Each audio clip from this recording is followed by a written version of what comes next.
लाडक्या बहिणींसाठी आनंदाची बातमी आहे। मे महिन्याचा हप्ता आता लवकरच जमा होणार आहे। महिला बालविकास मंत्री आदिती तटकरे यांनी ही माहिती दिली आहे। लाडक्या बहिणींसाठी आनंदाची बातमी आहे। मे महिन्यात मान्सून रेंगाळला, कोकणामध्ये कडक ऊन, हर्णे बंदरामध्ये मजल, शेतकरी हवालदिल पेरण्या रेंगाळल्या। बोगस एसटीबीसी कापूस बियाणांचा साठा जप्त।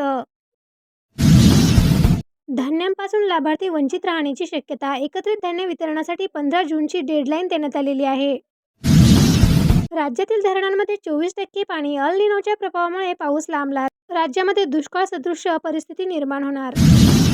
यंदा मान्सूनला एल निनोचे ग्रहण घडत, जुलै-ऑगस्टमध्ये पावसाचा जोर तर ओसरण्याचे संकेत, शेतकऱ्यांमध्ये चिंताचे वातावरण। भारतीय हवामानशास्त्र विभागाचा अंदाज, 15 जूनपर्यंत पावसाची शक्यता कमी, शेतकऱ्यांना पेरणीची घाई करू नका, कृषी विभागाचा इशारा, पारा 40 अंशांपर्यंत पोहोचला। जिल्ह्यातील 66,000 लाडक्या बहिणी आता कायमच्या वापर, ई-केवायसी व विविध विभागांच्या पडताळणीनंतर लाभार्थी यादीमध्ये मोठी कपात। अंत्योदयमध्ये 51,000, प्राधान्यामध्ये असणार 8.53 लाख रेशन कार्ड लाभार्थी। राष्ट्रीय अन्न सुरक्षा योजनेसाठी वाढीव लाभार्थी इष्टांक मंजूर।